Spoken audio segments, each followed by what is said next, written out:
Hello, Internet. Jeff Bryans here with another bike review. Today we're going to look at the Transition Sentinel. This is a bike I've had reviewed for a number of months now and decided today to throw the entire review in the trash can. Why did I do that? Well, there's a number of really good traditional reviews of the Transition Sentinel out there. I don't think I need to rehash what is already very well known.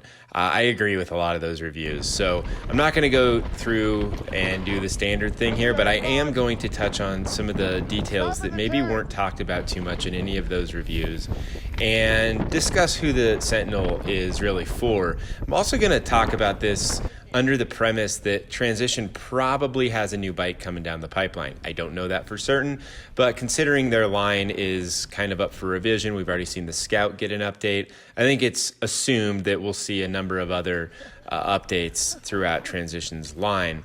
With that being said, I also think the new Transition Sentinel will likely have a little more travel. I don't know for certain, but with the direction of Enduro, I think it's a good guess that they're going to come out with something a little longer travel than the 140 millimeter 29-inch Sentinel. So I want to touch on this because you can get a Sentinel right now for a great price, and if Transition goes to a longer travel platform, I want to discuss who that might be for. I also want to discuss who the current bike might be for. So let's first get into some of the details that I feel like the traditional YouTube Pink Bike Vital reviews kind of missed.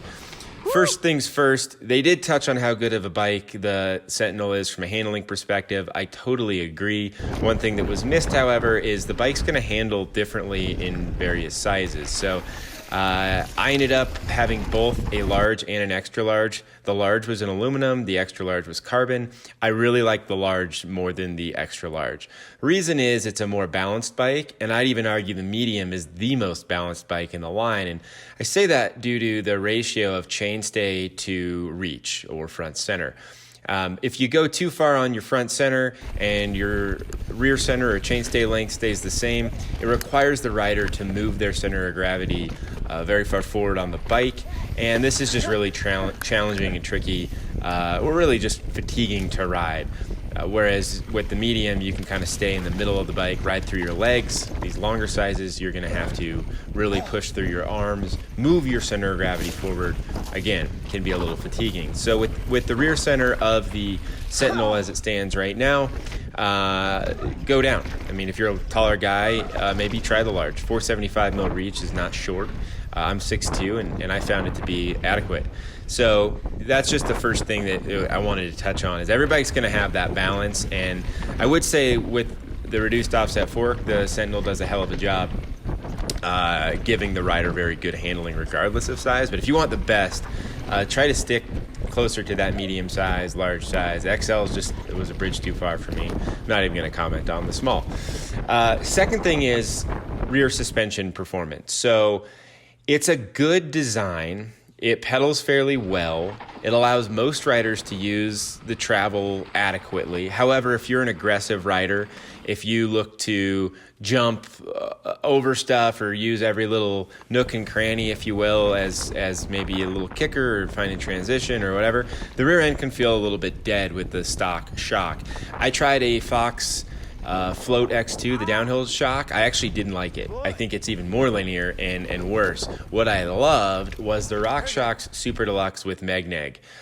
This allowed for the bike to have more support in the middle, more bottom out resistance, is highly tunable, more off the top suppleness, made the bike feel like it's a little longer travel. Overall, this is the shock for that bike, especially considering its relatively linear leverage rate curve, if you will. So that's the second thing I wanted to touch on. Third, I want to touch on this idea that perhaps Transition has something longer travel coming down the pipe. Again, don't know that for certain, but it would seem likely considering they don't have a true enduro race bike at this point. I mean, enduro's gotten pretty burly. My current race bike is the new Specialized Enduro. It's a 170 bike, and it feels right for its intended use. A 170 mil bike is going to mute your normal trail. You need a downhill worthy trail to really feel as though you're putting a long travel 160, 170 mil 2.9er into its appropriate ecosystem into its rightful place. Not saying you can't take a long travel bike like that on long rides. I've done it on the Torque, I've done it on the new Enduro, but it just makes your normal single track seem incredibly boring. The 140 mil Sentinel, on the other hand, was just enough travel to get you out of trouble.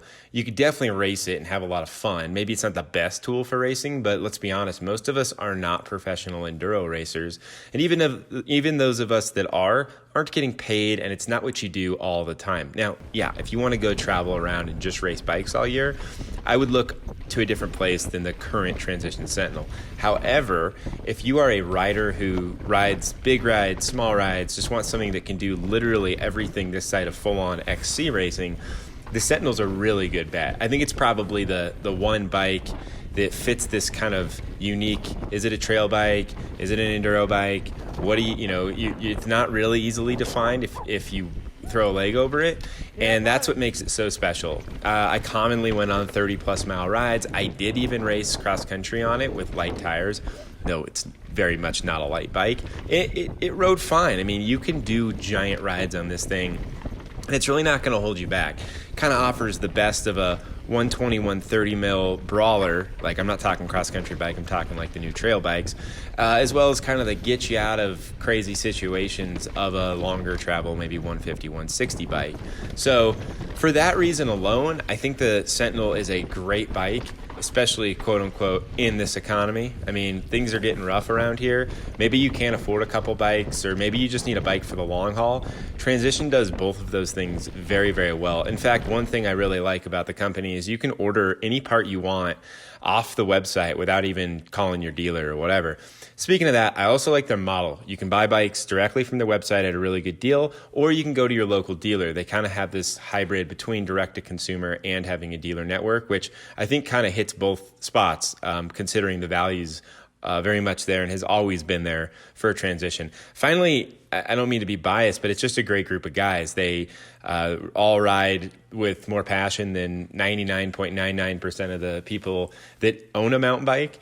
And it shows. Like, they're always looking for ways to make the bike better, but also keep it reasonable. Like, they're not going to go to crazy proprietary parts, and they understand that most riders want a bike, not for 1 year or 2 years, but for the long haul. So their brand and their commitment to the rider, I think, is unrivaled in the mountain biking world. So if you guys have any other questions as to what I think of the bike, please throw them in the comments. I know this isn't the traditional review, but I think it's a good add-on to those reviews that are already out there. Thanks for tuning in, guys, and I look forward to more reviews.